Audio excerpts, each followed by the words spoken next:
High to all, welcome back to my channel soldier wife వాను. ఎలా ఉన్న friends అందరూ బాగున్నారా? మేమైతే చాలా బాగున్నాం, మీరు కూడా బాగుండాలి. ఈరోజు అయితే మన ఛానల్లో ఒక స్నాక్ ఐటెం అయితే చూద్దాము. అదేంటో తెలిసిపోయిందా?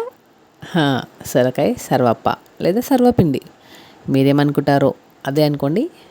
మేమైతే సొరకాయ సర్వపిండి సర్వప్ప రెండు అంటాము. ముందుగా సొరకాయనైతే పొట్టంతా తీసి నీట్గా కడుక్కొని సన్నగా తురుముకుందాము. అలాగే దీంట్లో పల్లీలు వేస్తే చాలా టేస్టీగా ఉంటుంది, అందుకనైతే పల్లీలు అయితే వేస్తున్నాను. పక్కన పెట్టుకున్న సొరకాయ తురుములు అయితే ఇంకా ఏమేం కావాలో అన్నీ వేసేద్దాం. అల్లం వెల్లుల్లి పేస్ట్, కారం అయితే కొందరు ఎక్కువ తింటారు, తక్కువ తింటారు, ఎవరి టేస్ట్ తగ్గట్టు వాళ్ళు వేసుకోండి. సాల్ట్ కూడా అంతే అనుకోండి, అది మన ఇష్టం, ఎవరి టేస్ట్ తగ్గట్టు వాళ్ళే. ధనియాల పౌడర్ మీకు ఇష్టం ఉంటే వేసుకోండి, లేకపోతే లేదు. పసుపు, కలర్ అయితే బాగా వస్తుంది పసుపు వేస్తే, పక్కా వేసుకోండి. జీలకర్ర వేస్తే కొంచెం టేస్టీగా ఉంటుంది. నా దగ్గర అయితే కొత్తిమీర లేదు ఫ్రెండ్స్, సో కొత్తిమీర వేయలేదు. కరివేపాకు ఒక్కటే ఉంది, అదే వేసా. మీ దగ్గర కొత్తిమీర ఉంటే వేయండి. ఆనియన్స్ అయితే కొంచెం పెద్ద పెద్దగా కట్ చేయండి, ఎక్కువ వేసుకోండి ఆనియన్స్.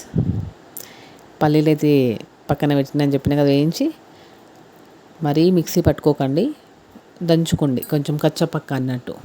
అంటే మనం తింటుంటే మనకు నోటికి తగులుతుండాలి, అప్పుడు బాగుంటుంది, వాటి టేస్ట్ కూడా వస్తుందిగా మనకి. ఇంకా ముఖ్యంగా బియ్యం పిండి. సొరకాయ సర్వప్పలో వాటర్ అయితే పోయాల్సిన అవసరం లేదు ఫ్రెండ్స్, ఎందుకంటే సొరకాయలో అయితే వాటర్ ఉంటాయి కదా, ఆ వాటరే సరిపోతుంది. మనం మళ్ళీ వాటర్ వేసామనుకోండి అంత లూజ్ అయిపోతుంది. పిండి అయితే మరీ గట్టిగా మరీ మెత్తగా నార్మల్గా తడిపి ఒక 15-20 మినిట్స్ అయితే పక్కన పెట్టుకోవాలి. ఒక ప్యాన్ తీసుకొని దానిపైన అయితే కొంచెం ఆయిల్ అప్లై చేసి, చపాతీ పిండి కంటే కొంచెం ఎక్కువ తీసుకొని దాన్ని అయితే మొత్తం చుట్టూ రౌండ్గా ప్రెస్ చేస్తూ వెళ్ళాలి. అది మీ ఇష్టం, కొందరు పలుచగా తింటారు, కొందరు కొంచెం మందంగానే తింటారు. మీరు ఏ విధంగా తినాలనుకుంటే ఆ విధంగా చేసుకోండి.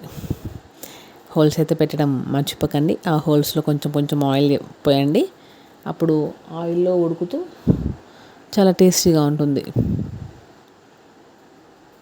ఇక్కడైతే చూడండి ఆయిల్ అయితే వేస్తున్నా ఇప్పుడు నేను. ఇంకా స్టవ్ ఆన్ చేసి స్టవ్ పైన పెట్టేయడమే.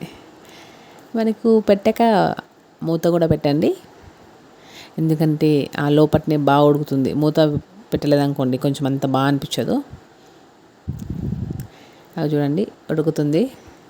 స్టవ్ అయితే సిమ్లోనే పెట్టండి ఫ్రెండ్స్, పెద్దగా అయితే పెట్టకండి, పెద్దగా పెడితే అంత బాగా ఉడకదు, కొంచెం పిండి పిండి అనిపిస్తుంది. అది చూడండి మంచిగా ఉడుకుతుంది, అర్థమవుతుంది మనకైతే.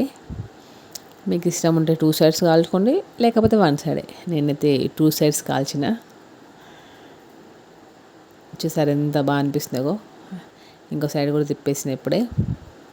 నేను అయితే చాలా ఇష్టంగా తిన్నారు ఫ్రెండ్స్, చాలా అంటే చాలా టేస్టీగా వచ్చింది.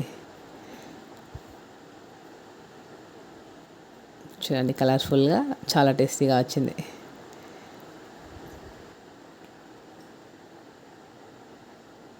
చూస్తున్నారు కదా, మీకు కూడా నోరవుతుందా?